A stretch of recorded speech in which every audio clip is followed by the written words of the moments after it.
মোহাম্মদ রিয়াজুল ইসলাম তিনি বিজয়ী হয়েছেন ৫,৫৫৮ ভোটে।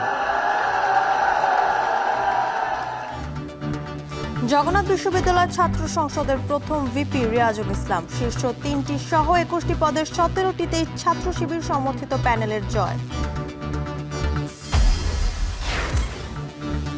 রাজধানীতে দুর্বৃত্তের গুলিতে স্বেচ্ছাসেবক দলের নেতা মোসাব্বির নিহত, গুলিবিদ্ধ আরও এক, জড়িতদের দ্রুত গ্রেপ্তারের দাবি স্বজনদের। সংস্কার সহ নাগরিক সংকট সমাধানে অঙ্গীকার থাকছে এনসিপির ইশতেহারে, বাস্তবায়নের উপায় স্পষ্ট করার আহ্বান বিশ্লেষকদের। ক্ষমা আর জরিমানায় দুর্নীতি থেকে রেহাইয়ের সংশোধনীতে সংশ্লিষ্টদের উদ্বেগ, সরকারের সঙ্গে আলোচনার আশ্বাস দুদক প্রধানের।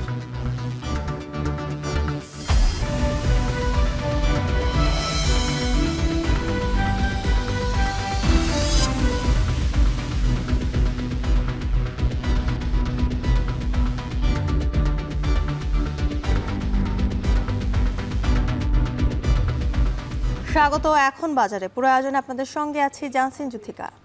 এবার জগন্নাথ বিশ্ববিদ্যালয়ের কেন্দ্রীয় শিক্ষার্থী সংসদ নির্বাচনেও শিবির সমর্থিত প্যানেলের জয় জয়কার। যোগসুর প্রথম ভিপি হলেন অদম্য জবিয়ান ঐক্য প্যানেলের রিয়াজুল ইসলাম।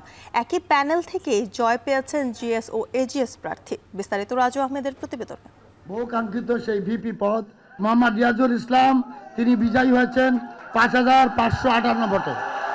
এই ফলাফল ঘোষণার মধ্য দিয়ে যেমন আরও একটি ছাত্র সংসদে বিজয়ের পালক যুক্ত হলো ছাত্র শিবির সমর্থিত প্যানেলের, জগন্নাথ বিশ্ববিদ্যালয়ের ইতিহাসেও যুক্ত হলো নতুন পাতা। অপেক্ষার অবসান হলো ২ দশকের। নতুন এই আখ্যানের নায়ক রিয়াজুল ইসলাম ও আব্দুল আরিফ আলিম জবি শিক্ষার্থীদের সর্বোচ্চ সমর্থন নিয়ে নির্বাচিত হয়েছেন ভিপি ও জিএস পদে। অন্যান্য ছাত্র সংসদ নির্বাচনের মতোই যোগসুতেও অধিকাংশই নির্বাচিত হয়েছেন ছাত্র শিবির সমর্থিত প্যানেল থেকে। শিবির সমর্থিত প্যানেল অদম্য জবিয়ান থেকে রিয়াজুল ইসলাম পেয়েছেন ৫,৫৫৮ ভোট, যেখানে তার নিকটতম প্রতিদ্বন্দ্বী ছাত্রদল সমর্থিত ঐক্যবদ্ধ নির্ভীক জবিয়ান প্যানেলের ভিপি প্রার্থী একেএম রাকিব পেয়েছেন ৪,৬৮৮ ভোট। অন্যদিকে খাদিজাতুল কুবরাকে হারিয়ে বড় ব্যবধানে জিএস পদে জিতলেন আব্দুল আরিফ আলিম। সাধারণ সম্পাদকে ব্যালট নম্বর ৫ আব্দুল আলিম আরিফ তিনি বিজয়ী হয়েছেন। সাধারণ সম্পাদক পদে দ্বিতীয় অবস্থানে আছেন খাদিজাতুল কুবরা, ২,২২৩ ভোট পেয়েছেন। এছাড়া এজিএস পদে শিবির সমর্থিত অদম্য জবিয়ান ঐক্য প্যানেলের মাসুদ রানা ১১০০-র বেশি ভোটে হারালেন ছাত্রদল সমর্থিত প্যানেলের বিএম আতিকুর তানজিলকে। সহ সাধারণ সম্পাদক মাসুদ রানা তিনি বিজয়ী হচ্ছেন ৫,০২০ ভোটে। তার নিকটতম প্রতিদ্বন্দ্বী ছিলেন C6 ব্যালটের বিএম আতিকুর রহমান তানজিল, তিনি পেয়েছেন ৪,০২২ ভোট।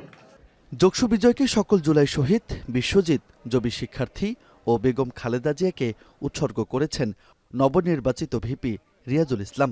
আমাদের আজকের এই যোগসু নির্বাচনের ফলাফল আমরা শহীদ আব্দুল্লাহ আল ফয়সাল ভাই, শহীদ ইকরামুল হক সাজিদ, বিশ্বজিৎ দাস, জগন্নাথ বিশ্ববিদ্যালয়ের সকল শিক্ষার্থী, জুলাই বিপ্লবে আহত শিক্ষার্থীবৃন্দ এবং জগন্নাথ বিশ্ববিদ্যালয়ের প্রতিষ্ঠাতা আমাদের সকলের প্রিয় ব্যক্তিত্ব দেশনেত্রী বেগম খালেদা জিয়ার জন্য উৎসর্গ করতে চাই। বিজয় বক্তব্য শেষে জগন্নাথ বিশ্ববিদ্যালয়ের কেন্দ্রীয় মসজিদে শিবিরের কেন্দ্রীয় নেতাদের সাথে নিয়ে শুকরানা নামাজ আদায় করেন শিবির সমর্থিত অদম্য জবিয়ান প্যানেলের নির্বাচিতরা। এর আগে লড়াই সংগ্রাম ও নানা জটিলতা পেরিয়ে ৬ জানুয়ারি অনুষ্ঠিত হয় যোগসু নির্বাচনের ভোট গ্রহণ থেকে গণনায় যেমন ছিল শিক্ষার্থীদের বাঁধ ভাঙা উচ্ছ্বাস ও উদযাপন, তেমনি নাটকের দৃশ্যের মতোই পরিবর্তন হয়েছে এই নির্বাচনের প্রেক্ষাপট। তবে সবকিছুকেই পেছনে ফেলে শিক্ষার্থীরা জয় করল যোগসু। দীর্ঘ ২ দশকের অবসান ঘটিয়ে অবশেষে নিজেদের নির্বাচিত প্রতিনিধি বেছে নিল জগন্নাথ বিশ্ববিদ্যালয়ের শিক্ষার্থীরা। আবাসন সংকট নিরসন, নতুন ক্যাম্পাস নির্মাণ সহ সকল সমস্যার সমাধানে এই যোগসুর নেতারাই অগ্রনায়ক হয়ে ভূমিকা পালন করবে, এমনটাই চাওয়া এই বিশ্ববিদ্যালয়ের শিক্ষার্থীদের। সেই সঙ্গে যোগসুর হাত ধরেই শিক্ষার্থী নির্ভর ক্যাম্পাস ও আধুনিক ক্যাম্পাস গড়ে উঠবে, এমনটাই প্রত্যাশা শিক্ষার্থীদের। রাজু আহমেদ, এখন ঢাকা। বিজয়ের পর হাদির প্রিয় স্লোগান তারই সহযোদ্ধা শান্ত আক্তারের কণ্ঠে। যশোর নির্বাচনের কেন্দ্রীয় নিয়ন্ত্রণ কক্ষে বিজয় অশ্রু আর উচ্ছ্বাসে ফিরে আসে শরীফ ওসমান হাদি। নির্বাচিত হয়ে ক্যাম্পাসে বাতাসা মরি বিলান তিনি। ফরহাদ বিন নূরের প্রতিবেদনে দেখুন বিস্তারিত।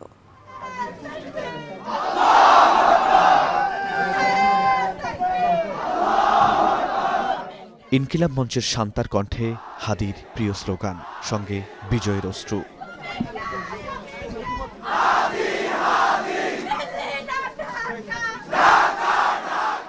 জগন্নাথ বিশ্ববিদ্যালয় কেন্দ্রীয় শিক্ষার্থী সংসদ যক্ষ নির্বাচনের কেন্দ্রীয় নিয়ন্ত্রণ কক্ষে বিজয়ের অশ্রু আর উচ্ছ্বাসে এভাবেই ফিরে আসে শরীফ ওসমান হাদি।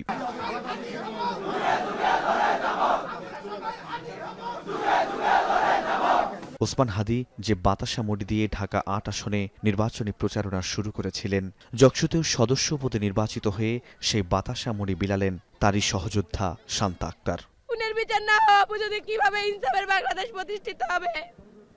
যে কিনা পরিবর্তনের কথা বলতে বলতে ঘুরতো, যে কিনা ইনসাফের কথা বলতে বলতে মুড়ি বাতাসা নিয়ে ঘুরতো, আজকে তাকে খুন করা হয়েছে। তার খুনিরা এখনো বাইরে হাওয়ায় ঘুরে বেড়াচ্ছে।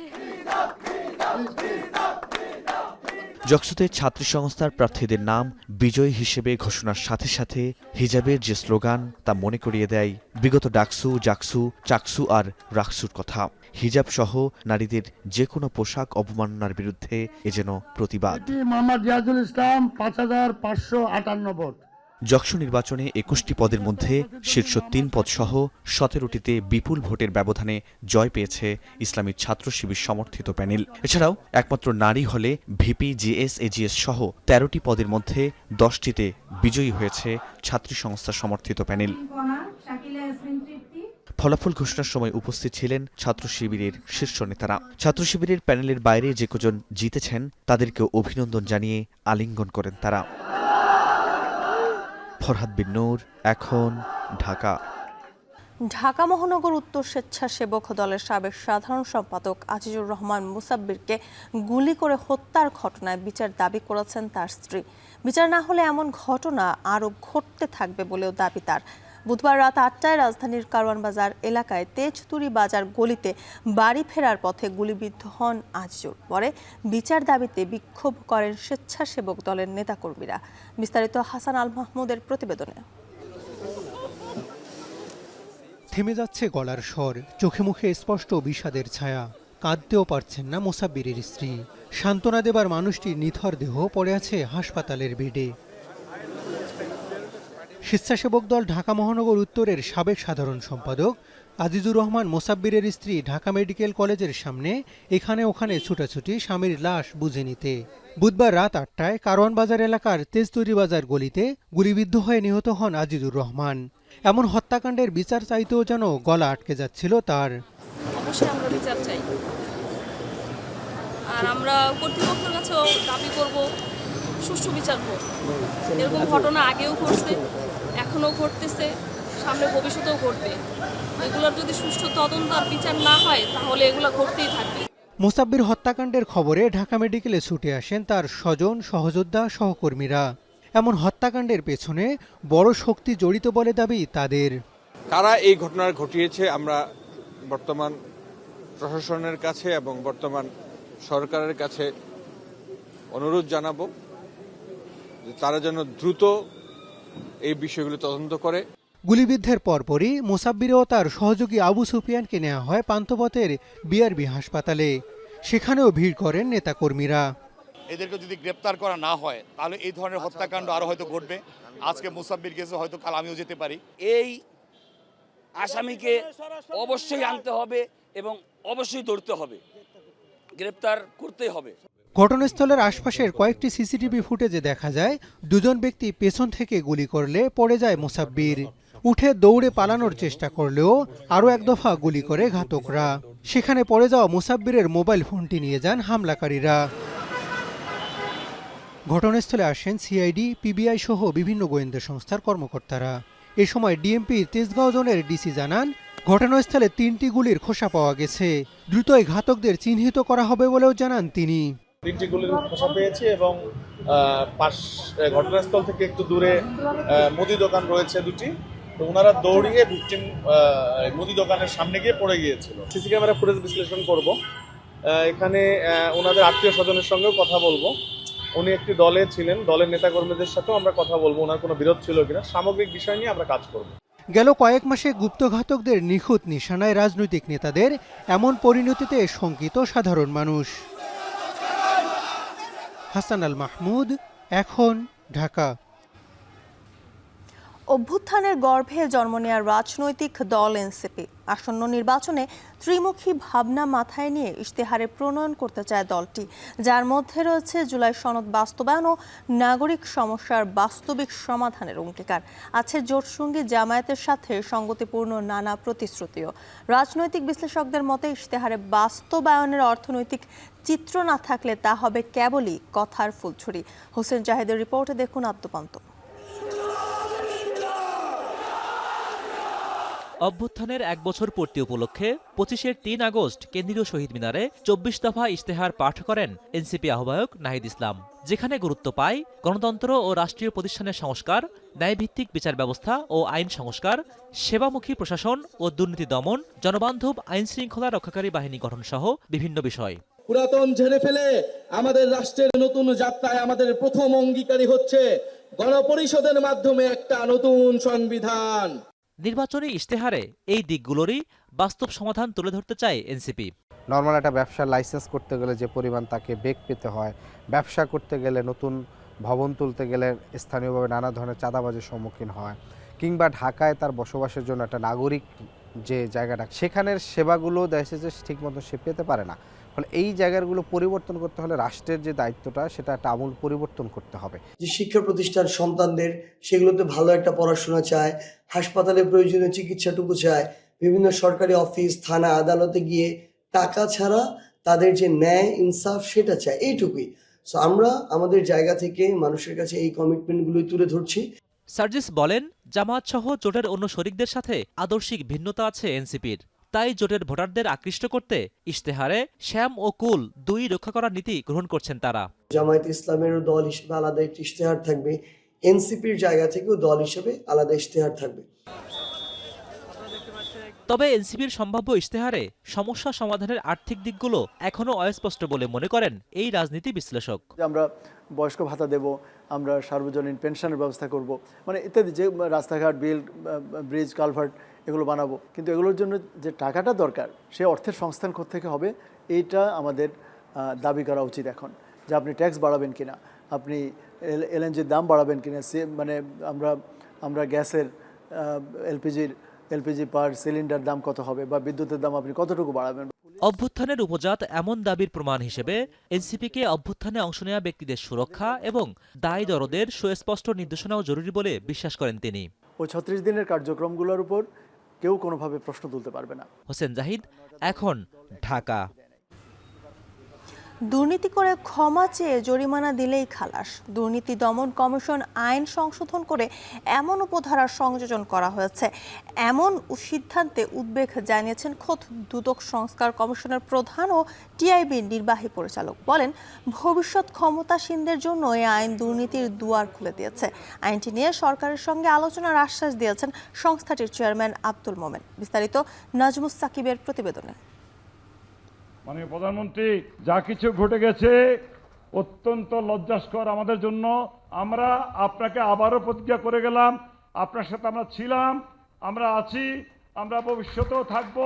আওয়ামী সরকারের সুবিধাভোগী ব্যবসায়ীদের একজন নাসা গ্রুপের চেয়ারম্যান নজরুল ইসলাম মজুমদার, তার বিরুদ্ধে চলতি বছরের মাঝামাঝি সময়ে প্রায় ৮০০ কোটি টাকা আত্মসাৎ ও পাচারের অভিযোগে মামলা করে দুদক। দুদকের বিদ্যমান আইনে সেই মামলায় টাকা ফেরত দেওয়ার প্রতিশ্রুতি দিয়েও তার জামিন হয়নি। তবে গত ২৩ ডিসেম্বর দুর্নীতি দমন কমিশন আইন ২০০৪ সংশোধন করে গেজেট প্রকাশ করে সরকার, যেখানে ২০০৪ সালের আইনে একটি নতুন উপধারা সংযুক্ত করা হয়। এতে বলা হয়েছে, কোনো দুর্নীতিবাজ ব্যক্তি অপরাধ স্বীকার করে জরিমানা, ক্ষতিপূরণ বা উভয় দিতে রাজি থাকলে আদালত চাইলে তাকে ক্ষমা করতে পারবেন। আত্মসাৎ করে এই সিদ্ধান্তের সমালোচনা করে সাবেক জেলা জজ ও দুর্নীতি বিরোধী সমন্বয় কমিটির এই নেতা বলেন, এতে আদালত প্রভাবিত হবে এবং ন্যায় বিচার বঞ্চিত হবে। ইন্ডাস্ট্রি শেষ করে দিল, এমপ্লয়মেন্ট অপরচুনিটি নষ্ট করলো, সে প্রথম দিনেই যে বলবে যে আমি আমার টাকা জমা দিয়ে দেবো, আমাকে মাফ করে দেন। তো কাজে আমি এটার সাথে দ্বিমত পোষণ করি এবং আইনটা যথাযথভাবে সংশোধিত হয় নাই। এটা যারা দুর্নীতি করে তাদেরকে সহযোগিতা করার জন্য হয়েছে। দুদক সংস্কার কমিশনের প্রধানের দায়িত্ব পালন করা টিআইবির নির্বাহী পরিচালক অভিযোগ করেন, তাদের প্রস্তাবনায় এমন কোনো বিষয়ই ছিল না। এই বিধান ঢালাওভাবে দুর্নীতিবাজদের সুরক্ষা দেবে। এবং যারা বিশেষ করে প্রভাবশালী তারা কিন্তু এই বিচারিক প্রক্রিয়াকে জিম্মি করে তারা সুবিধাটা আদায় করে নেবে। দুর্নীতির একটা নতুন সহায়ক একটা আইন হয়ে গেল বলে আমরা মনে করছি। এমন আইন দুর্নীতিবাজদের আরো উৎসাহিত করবে বলে মনে করেন অপরাধ বিশেষজ্ঞরা। এই শাস্তি এবং টাকা ফেরত দেওয়া দুটি ব্যবস্থা রাখলেই সেটা আমাদের সমাজ ব্যবস্থায় কিছুটা হলেও দুর্নীতি নিয়ন্ত্রণের প্রশ্নে একটা ইতিবাচকতা তৈরি করবে। যদিও দুদক চেয়ারম্যান বলছেন, নতুন আইন নিয়ে ৩৫ দিন মেয়াদকালের অন্তর্বর্তী সরকারের সঙ্গে আলোচনার সুযোগ এখনো আছে। দুর্নীতি বিষয়গুলি কম্পাউন্ডেবল না, আপোষযোগ্য না। নতুন আইনে যদি আপোষের কথা বলা থাকে, আমাদের এটা পুনরায় পরীক্ষা নিরীক্ষা করতে হবে। আমরা এটা দেখে আমরা আমাদের যে বেসিক যে চিন্তা, দুর্নীতির সাথে আপোষ নাই, আমরা সেখানেই থাকব। কেউ অপরাধ করলে তাকে অবশ্যই শাস্তি পেতে হবে। শুধুমাত্র আত্মসাৎ কিংবা জরিমানার অর্থ ফেরত দেওয়ার মাধ্যমেই শাস্তি মাফ হতে পারে না। এর জন্য দুদকের যে নতুন আইনটি হয়েছে সেটা অবশ্যই সংশোধন হওয়া জরুরি বলে মনে করছেন দুদকের কর্মকর্তা এবং বিশেষজ্ঞরা। নাজমুস সাকিব, এখন, ঢাকা। দেশজুড়ে অভিযান ও জরিমানার প্রতিবাদে আজ থেকে এলপিজি সিলিন্ডার সরবরাহ ও বিক্রি বন্ধের ঘোষণা দিয়েছে এলপি গ্যাস ব্যবসায়ী সমবায় সমিতি। দাবি আদায় না হওয়া পর্যন্ত সারা দেশের সব কোম্পানির প্লান্ট থেকে এলপিজি উত্তোলন বন্ধ রাখারও ঘোষণা দিয়েছে তারা। বুধবার সন্ধ্যায় সারা দেশের পরিবেশক ও খুচরা বিক্রেতাদের জন্য এমন একটি নোটিশ জারি করে সমিতি। এর আগে বুধবার প্রেস ক্লাবের সামনে সংবাদ সম্মেলনে কমিশন বাড়ানো, জরিমানা বন্ধ সহ ৬ দফা দাবিতে ২৪ ঘন্টার আলটিমেটাম দেয় সংগঠনটি। দাবি না মানলে বৃহস্পতিবার থেকে অনির্দিষ্টকালের জন্য এলপিজি সরবরাহ ও বিপণন বন্ধের হুঁশিয়ারিও দেন নেতারা। পরে সন্ধ্যায় ঘোষণা আসে সরবরাহ ও বিক্রি বন্ধ রাখার কর্মসূচি। সংবাদ সম্মেলনে দেশে বর্তমান এলপিজি চরম সংকটময় পরিস্থিতির মধ্য দিয়ে যাচ্ছে দাবি করে এলপি গ্যাস ব্যবসায়ী সমবায় সমিতি। পরিবেশক সমিতির পক্ষ থেকে বলা হয়, পরিবেশকদের সঙ্গে আলোচনা করে নতুন করে এলপিজির মূল্য সমন্বয় করতে হবে এবং প্রশাসনের মাধ্যমে হয়রানি ও জরিমানা বন্ধ করতে হবে। এসব দাবি পূরণ না হলে অনির্দিষ্টকালের জন্য সারা দেশে এলপিজি সরবরাহ ও বিক্রি বন্ধ থাকবে।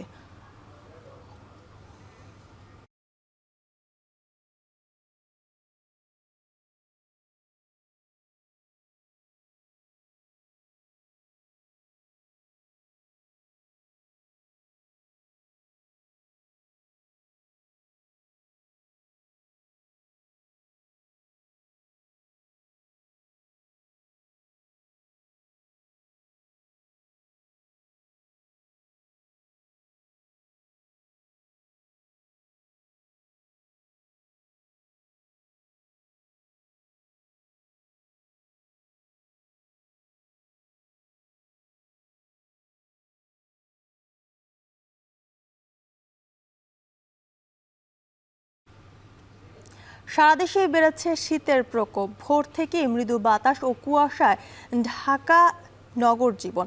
তীব্র শীতে জীবিকার তাগিদে কাজে বের হচ্ছেন শ্রমজীবী মানুষ। এদিকে রাজশাহীতে অব্যাহত আছে শৈত্যপ্রবাহ, হিম শীতল বাতাস আর ঘন কুয়াশায় প্রতিনিয়ত বাড়ছে শীতের তীব্রতা। শীত পরিস্থিতির বিস্তারিত জানাতে রাজশাহী থেকে যুক্ত হচ্ছে রাকিবুল হাসান। যুক্ত হচ্ছি সরাসরি তার সাথে। রাকিব, তীব্র শীতে শ্রমজীবী মানুষের ভোগান্তি কেমন দেখছেন এবং আজকের সর্বনিম্ন তাপমাত্রা সেখানে কত?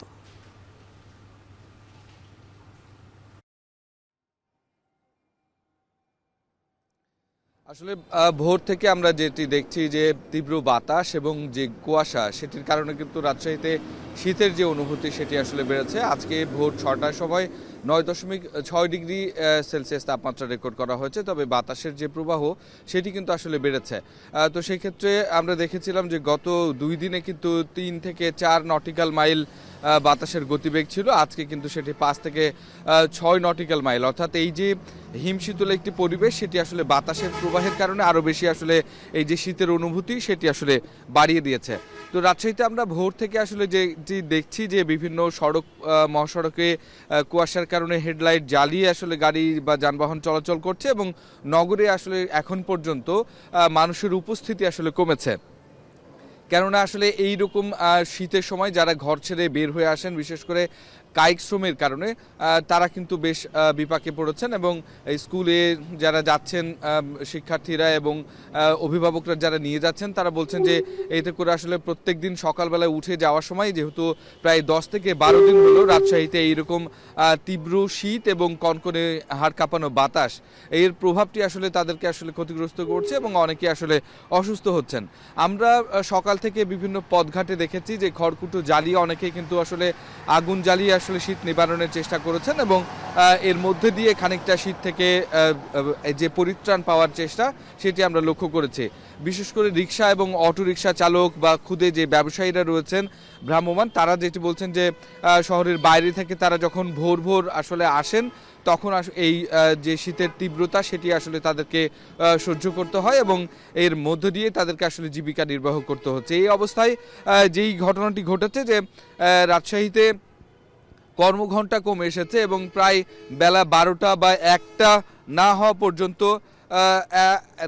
পর্যন্ত কিন্তু এখন পর্যন্ত আমরা লক্ষ্য করছি জ্যোতিকা যে এই যে শ্রমঘণ্টা কমেছে এবং যে নিম্ন প্রান্তিক যে মানুষেরা তাদের আসলে আয় রোজগার কমেছে এবং এতে সবচেয়ে বেশি দুর্ভোগে যারা পড়েছে এই তীব্র কনকনে বাতাসের কারণে যেগুলো আমরা লক্ষ্য করছি যে নদী পাড়ের মানুষ এবং চরাঞ্চলের মানুষ তারা সবচেয়ে বেশি আসলে ভোগান্তিতে পড়েছে। তো জ্যোতিকা, এই যে শীতের তীব্রতা আমরা সকাল থেকে কিন্তু এখন আরো বেশি অনুভব করছে। তো এই ছিল রাজশাহী থেকে আমার কাছে সর্বশেষ খবর।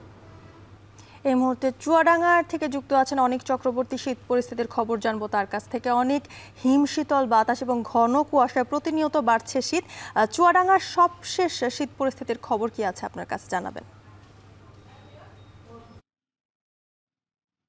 জ্যোতিকা, সকাল 7টায় তাপমাত্রা রেকর্ড করা হয়েছে আজকে চুয়াডাঙ্গায়। আবহাওয়া অফিস যেটি নির্ণয় করেছে 8 ডিগ্রি সেলসিয়াস, অর্থাৎ গতকাল থেকে কিন্তু তাপমাত্রা কিছুটা বেড়েছে। একটা স্বস্তির খবর জানিয়ে রাখি জ্যোতিকা, যে কিছুক্ষণ আগে কিন্তু চুয়াডাঙ্গাতে সূর্যের দেখা মিলেছে এবং এই সূর্যের কিন্তু আসলে উত্তাপ আসলে দিতে শুরু করেছে এবং সড়কে সাধারণ মানুষের উপস্থিতিও কিন্তু আসলে বাড়ছে। বিশেষ করে কিন্তু সন্ধ্যার পরে কিন্তু শীতের প্রকোপটা বেশি পড়ছে, যার কারণে সন্ধ্যার পরপরই সড়কে মানুষজনের উপস্থিতি আসলে অনেকটাই কমে যাচ্ছে। এছাড়া সড়কের পাশে যারা অবস্থান করছে, বিশেষ করে স্টেশন, বাস স্ট্যান্ড এলাকায় যারা আসলে অবস্থান করে কুড়ে ঘরে, তারা কিন্তু আসলে খুব কষ্টে আসলে দিন যাপন করছে। তারা শীত থেকে নিবারণের জন্য, শীত থেকে বাঁচার জন্য আসলে খড়কুটোর সাথে আগুন জ্বালিয়ে শীত নিবারণের চেষ্টা করছে। এছাড়া শীতের যে পুরাতন কাপড় চোপড়ের যে ছোট ছোট দোকান রয়েছে, সেখানেও কিন্তু সন্ধ্যার পরে আসলে ভিড় জমছে। এইসব দোকানে কিন্তু যারা ক্রেতা তারা কিন্তু নিম্ন আয়ের মানুষ। আর হাসপাতালগুলোর যদি চিত্র বলে রাখি, যে হাসপাতাল এবং উপজেলা স্বাস্থ্য কমপ্লেক্সে শীতজনিত রোগীর সংখ্যা প্রতিনিয়ত কিন্তু চলতি গত মাস থেকে কিন্তু বাড়ছে। চলতি সপ্তাহেও কিন্তু শিশু রোগীর সংখ্যা প্রতিনিয়ত আসলে বাড়ছে।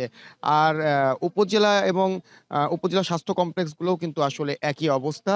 আর আবহাওয়া অফিসের সাথে কথা হয়েছিল কিছুক্ষণ আগে। আবহাওয়া অফিস বলছে যে তাপমাত্রা আজকে কিছুটা বাড়লেও চলতি সপ্তাহে কিন্তু আসলে তাপমাত্রা আরো নিচে নেমে আসবে, অর্থাৎ তাপমাত্রা নিচে নামবে, কুয়াশা হবে এবং ভয়াবহ শীত আসলে বয়ে যাবে চুয়াডাঙ্গার উপর দিয়ে। এই ছিল সবশেষ শীত পরিস্থিতি নিয়ে আমার কাছে জ্যোতিকা। শীত পরিস্থিতির খবর জানাচ্ছিলেন সহকর্মীরা। সরবরাহ বাড়ায় নেত্রকোনায় কমেছে শীতকালীন সব ধরনের সবজির দাম। বাজারগুলোতে বাইরের সবজির পাশাপাশি উঠেছে স্থানীয় সবজি। এ বিষয়ে আরো জানাতে নেত্রকোনার মেছোয়া বাজার থেকে যুক্ত হচ্ছেন রিফাত আহমেদ রাসেল। রিফাত, কোন সবজির দাম কেমন দেখছেন এবং সবজির দাম কমে যাওয়ায় কি বলছেন ক্রেতারা, জানাবেন।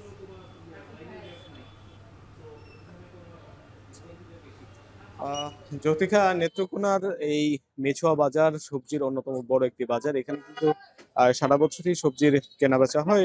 এটি একটি পাইকারি বাজার হওয়ায় জেলার সর্বস্তরে কিন্তু এখান থেকে সবজি সরবরাহ করা হয়। তবে শীতকালীন যে সবজি সরবরাহ বাড়ার ফলে কিন্তু দরদাম অনেকটাই কমেছে। আমরা আজকের বাজারে যেমনটা দেখেছি, আসলে শীতকালীন সবজির মধ্যে যে আলু, সেই আলু কিন্তু স্থানীয় যে আলুটি রয়েছে, দেশি আলু যেটিকে বলে, সেটি কিন্তু 50 টাকা বিক্রি হচ্ছে। এছাড়াও বড় গোল্ডেন কিংবা হল্যান্ড যে আলুগুলো রয়েছে, সেই আলুগুলো 20 থেকে 25 টাকার মধ্যে বিক্রি হচ্ছে। এছাড়াও শীতকালীন অন্যান্য সবজির মধ্যে টমেটো বিক্রি হচ্ছে 40 থেকে 50 টাকায়। এছাড়াও ফুলকপি, বাঁধাকপি সেগুলো বিক্রি হচ্ছে 20 থেকে 25 টাকা কেজি দরে। এছাড়াও অন্যান্য যে সবজিগুলো রয়েছে, সেই সবজিগুলো কিন্তু বেশিরভাগ সবজি কিন্তু বিক্রি হচ্ছে 30 থেকে 40 টাকার মধ্যে। তবে শীতকালীন সবজির দরদাম অনেকটা কমলেও আমরা দেখেছি যে বাজারে এখনো বেশ কিছু সবজির দাম কিন্তু চড়া। বিশেষ করে করলা বিক্রি হচ্ছে 60 থেকে 70 টাকা কেজির মধ্যে, এবং সালাদের যে অন্যতম বড় উপকরণ শসা, সেই শসা কিন্তু বিক্রি হচ্ছে 60 থেকে 65 টাকা কেজি দরে। ব্যবসায়ীরা বলছেন মূলত শীতকালীন সবজি আসার ফলে অন্যান্য যে সবজিগুলো রয়েছে, সেই সবজির সরবরাহ কিছুটা কম রয়েছে, যার ফলে কিন্তু সেই সবজির দরদাম কিন্তু খানিকটা বেশি। তবে স্থানীয় কৃষকরা কিন্তু এই বাজারে এখন তাদের যে উৎপাদিত সবজিগুলো রয়েছে, সেই সবজিগুলো কিন্তু এখন বাজারে তুলছেন, এবং তারা বলছেন যে শীতকালীন সবজির কিন্তু ভালো একটি দাম পাচ্ছেন। তবে দাম যদি এই কমে কিংবা পড়ে যায়, এক্ষেত্রে কিন্তু স্থানীয় যে কৃষকরা রয়েছেন তারা কিন্তু কিছুটা ক্ষতির সম্ভাবনা রয়েছে। তবে সব মিলিয়ে বলা যায় নেত্রকোনার যে হাওর বিস্তৃত 6টি উপজেলা, এছাড়াও যে সর্বমোট 10টি উপজেলা রয়েছে, সেই উপজেলাগুলো থেকে কিন্তু এখন শীতকালীন যে সবজিগুলো রয়েছে, সেই সবজিগুলো কিন্তু এখন বাজারে উঠছে। সেই সবজি ওঠার ফলে কিন্তু ক্রেতা সাধারণ যারা রয়েছেন তারা কিন্তু অনেকটা কম দামে কিন্তু সবজি ক্রয় করতে পারতেন। তবে যে টমেটো রয়েছে, সেই টমেটোর দরদাম যদি কমে আসে, তাহলে ক্রেতারা বলছেন তাহলে তাদের জন্য কিন্তু কিনে খাওয়াটা অনেকটাই সহজ হয়ে যাবে। তো বলা যায় যে নেত্রকোনার সবজির বাজারগুলোতে এখন সবজির কেনাবেচা অনেকটাই ভালো, এবং দরদামও সহনীয় পর্যায়ে রয়েছে। তো এই ছিল আমার কাছে নেত্রকোনা থেকে সবজির বাজারের সর্বশেষ। জ্যোতিকা। নেত্রকোনা থেকে সবজির বাজারের খবর জানাচ্ছিলেন রিফাত আহমেদ রাসেল। টাঙ্গাইলে ডিম ও মুরগির মাংসের দাম কমায় প্রতিদিন খামারিদের প্রায় কোটি টাকার বেশি লোকসান হচ্ছে। খামারিরা বলছেন খাদ্য ও মেডিসিনের বাড়তি দাম ও বড় বড় কোম্পানির সিন্ডিকেটের বলি হচ্ছেন তারা। জেলা প্রাণী সম্পদ কর্মকর্তারা বলছেন দাম কমাতে ঊর্ধ্বতন কর্মকর্তাদের অবগত করা হচ্ছে। কাউসার আহমেদের তথ্য ও ছবিতে প্রতিবেদন। বাজারে চাহিদা কমায় টাঙ্গাইলে ডিম ও মুরগির মাংসের দাম কমতে শুরু করেছে। কয়েক সপ্তাহে ডিমের দাম কমে হালি প্রতি বিক্রি হচ্ছে 32 টাকায়। প্রতিনিয়ত লোকসানে এক যুগে জেলায় উৎপাদন কমেছে প্রায় 60%। কালিহাতীর দেবপুর গ্রাম। কয়েক বছর আগেও যেখানে 20 জন খামারি ছিল, প্রতিনিয়ত লোকসানে এখন সেখানে মাত্র 8 জন খামারি। যারাও টিকে আছেন লোকসানে, তারাও ঋণগ্রস্ত। আমার এই খামারে এখন বর্তমানে প্রতিদিন আমার 4000 টাকা লস যায়। ডিমের বর্তমানে যে দাম 7 টাকা দাম। দেওপুরের মতো জেলার 5000 খামারির প্রতিদিন কোটি টাকার লোকসান গুনতে হচ্ছে। ডিম ও মাংসের দাম কমলেও খাদ্য, মেডিসিন সহ উৎপাদন খরচ না কমায় প্রতি মাসে ডিমে 2 থেকে 2.5 টাকা লোকসান হচ্ছে। এছাড়া প্রভাবশালী ব্যবসায়ীদের সিন্ডিকেটের চাপে বিপাকে খামারিরা। করে ভর্তিকে দিব কয় তা তো তাই না। সরকার করে যদি ভর্তিকে দিত, ওষুধের দাম কমাই দিত, খাদ্যের দাম কমাই দিত, তাহলে করে মুরগি পালতে সুবিধা হইতো। আমাদের রেট দিল 10 টাকা 80 পয়সা, এখন বিক্রি করছি আমরা 7 টাকা 50 পয়সা। এখন তো ভোক্তা আসে না। সরকার আমাদের নির্ধারিত একটা রেট দিছে, সেই রেটটা হলো প্রতি ডিম 11 টাকা 56 পয়সা। আমরা প্রতি পিস সরকার নির্ধারিত ডিমের চেয়ে 4 টাকা 56 পয়সা কম বিক্রি করতেছি। এইভাবে যদি চলে তাহলে এখানে প্রান্তিক খামার টিকবে না। আর এখন যে দাম আছে, খাবার টাকা দিতে পারতাছি না, ওষুধ টাকা দিতে পারতাছি না। জমি বিক্রি করে কিছু টাকা ঋণ শোধ করছি, আর কিছু খাসা মাছা বিক্রি করে আমরা ঋণ শোধ করলাম। অর্থনীতিবিদরা বলছেন প্রান্তিক খামারিদের টিকিয়ে রাখতে সরকারের নজরদারি প্রয়োজন। প্রাণী সম্পদ কর্মকর্তা বলছেন উৎপাদন খরচ কমাতে প্রান্তিক খামারিদের পরামর্শের পাশাপাশি বিনামূল্যে ভ্যাকসিন দেওয়া হচ্ছে। মিডলম্যানদেরকে সামহাও যদি রিমুভ করা যায়, সরকার যদি সরাসরি খামারিদের কাছ থেকে মুরগি ডিম নিতে পারে, তাহলে আরেকটা কমে আসবে। খামারিরা যদি আরও কম সুদে ঋণ পায়, তাহলে সেটাও তাদের জন্য একটু লাভজনক। অর্থাৎ প্রান্তিক চাষিদের বেঁচে থাকার জন্য বিভিন্ন ধরনের যে সাবসিডি আছে, ভর্তুকি টাইপের জিনিসগুলো আছে সেইগুলো দিয়ে খামারিদের বাঁচায় রাখতে হবে। বিশেষ করে খামারিরা জানি আমাদের সাথে যোগাযোগ করে, বিশেষ করে আমাদের হাতে যেটা আছে, বিশেষ করে ভ্যাকসিন, ট্রিটমেন্ট, পরামর্শ, আমরা এইগুলো দিয়ে আমরা খামারিদেরকে সচেতন করছি এবং তাদেরকে পরামর্শ দিচ্ছি। উঠান বৈঠক থেকে শুরু করে বিভিন্ন লিফলেট বা বিভিন্ন তাদেরকে সহযোগিতা করে যাচ্ছি। ঝরে পড়া খামারিদের স্থায়ীভাবে টিকিয়ে রাখতে সরকার দ্রুত পদক্ষেপ নেবে, এমনটাই প্রত্যাশা সংশ্লিষ্টদের। এখন টাঙ্গাইল। নওগাঁয় পলিনেট হাউসে সবজির চারা উৎপাদন চাষিদের মাঝে ব্যাপক সাড়া ফেলেছে। অসময়ে কীটনাশকমুক্ত সবজির চাষাবাদে লাভবান হতে এই পলিনেট হাউসে আগ্রহ বাড়ছে কৃষকদের। সারা বছর নিরাপদে চাষাবাদ করতে পেরে হাসি ফুটেছে চাষিদের মুখে। আব্বাস আলীর পাঠানো তথ্য ছবিতে প্রতিবেদন। জলবায়ুর ক্ষতিকর প্রভাবমুক্ত নিয়ন্ত্রিত পরিবেশে বছরব্যাপী নিরাপদ ফসলের চারা উৎপাদনে কৃষি উন্নয়ন প্রকল্প থেকে নওগাঁর ৫ উপজেলার ৭ জন কৃষককে দেয়া হয় পলিনেট হাউস, যেখানে ভারী বৃষ্টিপাত, কীটপতঙ্গ, ভাইরাসজনিত রোগ ইত্যাদির মতো প্রতিকূল পরিস্থিতি থেকে নিরাপদে উৎপাদন হচ্ছে উচ্চমূল্যের ফসলের চারা। নওগাঁ সদর উপজেলার মখমলপুর গ্রামের কৃষক লিটন হোসেন গত ১.৫ বছর থেকে পলিনেট হাউসে ক্যাপসিকাম, টমেটো, ব্রোকলি, শসা ও ফুলকপি সহ বিভিন্ন সবজি ও চারা উৎপাদন করছেন তিনি। চলতি মৌসুমে বিক্রির আশা প্রায় ১৫ লাখ টাকা। পলিনেট হাউস আবহাওয়া নিয়ন্ত্রিত ও ক্ষতিকর প্রভাবমুক্ত হওয়ায় লিটনের মতো অন্যান্য চাষিরাও এই মাধ্যমে ব্যবহার করতে আগ্রহ দেখাচ্ছেন। শাম্মাম, তরমুজ করেছি, করলা, আমি মনে করি সবজির যে ফসলগুলো এটা আগাম করলে আর কি মানে লাভবান বেশি চাষ করে। পিঁপের চারা উন্নত মানের চারা শুনছি, এর জন্য আসছি। চারার গুণগত মান ভালো হওয়ায় স্থানীয় চাহিদা মিটিয়ে পাশের জেলায় সরবরাহ করা হচ্ছে। অল্প সময়ে ফলন পেয়ে লাভবান হচ্ছে কৃষক। পড়াশোনার পাশাপাশি লিটনের খামারে কাজ করে বাড়তি আয় করছে শিক্ষার্থীরাও।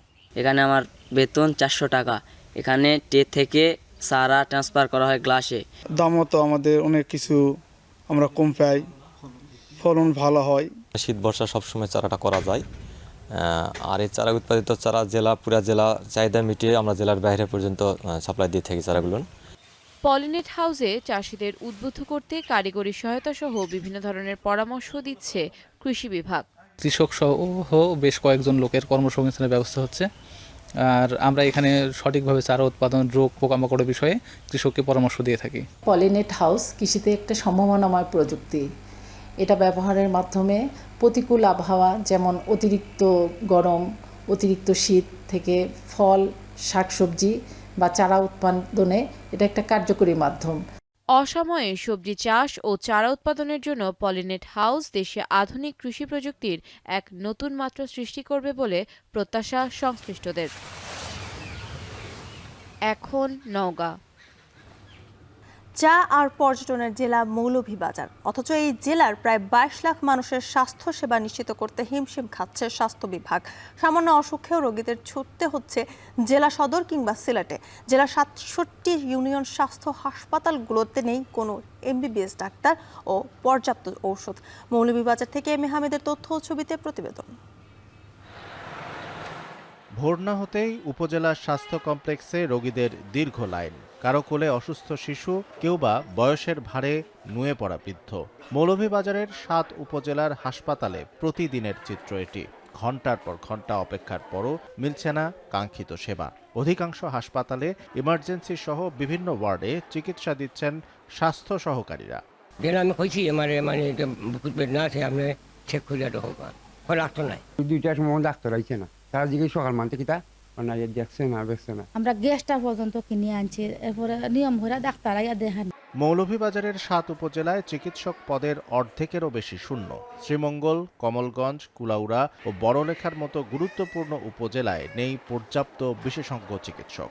এসএপিও sir, RMO, medical officer, consultant এবং ডেন্টাল সার্জন সহ ৩৮ জন, ৫ জন বর্তমানে অ্যাক্টিভলি কর্মরত আছে। বাকি আরো ৩ জন কনসালটেন্ট আমাদের প্রেষণে আছেন। চিকিৎসক সংকটের পাশাপাশি ভয়াবহ আকার ধারণ করেছে সরকারি ওষুধের অভাব। ফলে বাধ্য হয়ে বাইরের ফার্মেসি থেকেই ওষুধ কিনছেন রোগীরা। জুড়ি, রাজনগর, কুলাউড়া, কমলগঞ্জ, শ্রীমঙ্গল ও বড়লেখা উপজেলা স্বাস্থ্য কমপ্লেক্সে এক্স-রে ও আলট্রাসনোগ্রাম মেশিন থাকলেও নেই দক্ষ টেকনিশিয়ান। ওষুধগুলোর একটু সমস্যা আর কি আমরা ফেস করি। ধরেন ম্যাক্সিমাম ওষুধ আমরা বাড়িতেই কিনে আনিয়ে দেওয়া লাগে। ওষুধ দিয়েছে ওরা 4টা, হাসপাতাল থেকে দিছে ওরা 1টা, বাকিগুলো বাইরে থেকে নিতে বলছে। টেকার অভাবে ওষুধ আর থাপার না, পুরা চিকিৎসা মিলে না হসপিটাল। আমাদের কাছে এখন পর্যন্ত মেশিন আসে নাই, রিয়াজেন্ট আসে নাই এবং আমরা এখন পর্যন্ত এটা সাপ্লাই পাই নাই। চিকিৎসক ও জনবল সংকট দীর্ঘদিনের বলে জানিয়েছেন সংশ্লিষ্ট কর্তৃপক্ষ। শূন্য পদ পূরণ ও ওষুধ সরবরাহ বাড়াতে সংশ্লিষ্ট কর্তৃপক্ষকে জানানো হলেও মেলেনি সমাধান। আমাদের কাছ থেকে রিপোর্ট চেয়েছেন স্বাস্থ্য অধিদপ্তর, আমরা সেই রিপোর্টটা তৈরি করে পাঠিয়েছি। আশা করা যায় যে সামনে আমাদেরকে এই শূন্য পদগুলোতে ডাক্তার দিবে। দ্রুত চিকিৎসক নিয়োগ ও পর্যাপ্ত ওষুধ নিশ্চিত করার জোর দাবি জানিয়েছেন ভুক্তভোগী রোগী ও সাধারণ মানুষ। শামসুল আরেফিন, এখন মৌলভীবাজার। এবার দেশের বাইরের খবর। ভেনেজুয়েলার সঙ্গে সম্পর্কযুক্ত জ্বালানি তেলের 2টি ট্যাঙ্কার জব্দ করেছে যুক্তরাষ্ট্র। এগুলোর মধ্যে একটি উত্তর আটলান্টিক মহাসাগর এবং অন্যটি ক্যারিবীয় অঞ্চল থেকে আটক করা হয়। রাশিয়ার পতাকাবাহী মেরিনেরা ট্যাঙ্কারটি প্রায় 2 সপ্তাহ ধাওয়া করার পর আইসল্যান্ড ও স্কটল্যান্ডের মধ্যবর্তী জলসীমায় আটক করতে সফল হয় যুক্তরাষ্ট্র। ওয়াশিংটনের দাবি জাহাজটি 2024 সালে নিষিদ্ধ ঘোষিত বেলা-1 নামে ছিল। পরে নিষেধাজ্ঞা এড়াতে নাম পাল্টে মারিনেরা রাখা হয় এবং টাঙিয়ে দেওয়া হয় রুশ পতাকা। এদিকে এমটি সোফিয়া নামে পানামার পতাকাবাহী দ্বিতীয় ট্যাঙ্কারটি জব্দ করা হয় ক্যারিবীয় অঞ্চল থেকে। অবৈধ কার্যকলাপ পরিচালনার অভিযোগ আনা হয় ট্যাঙ্কারটির বিরুদ্ধে। নিষেধাজ্ঞাভুক্ত ও অবৈধ কাজে জড়িত সব ধরনের জাহাজ বা ট্যাঙ্কারের উপর অবরোধ বিশ্বের যে কোনো প্রান্তে কার্যকর থাকবে বলে জানিয়েছেন মার্কিন প্রতিরক্ষা মন্ত্রী। শেষ করছে এখন বাজার, তার আগে শিরোনামগুলো আরো একবার। মোহাম্মদ রিয়াজুল ইসলাম তিনি বিজয়ী হয়েছেন 5558 ভোটে। জগন্নাথ বিশ্ববিদ্যালয় ছাত্র সংসদের প্রথম ভিপি রিয়াজুল ইসলাম। শীর্ষ 3টি সহ 21 পদের 17টিতে ছাত্র শিবির সমর্থিত প্যানেলের জয়। রাজধানীতে দুর্বৃত্তের গুলিতে স্বেচ্ছাসেবক দলের নেতা মোসাব্বির নিহত, গুলিবিদ্ধ আরও এক। জড়িতদের দ্রুত গ্রেপ্তারের দাবি স্বজনদের।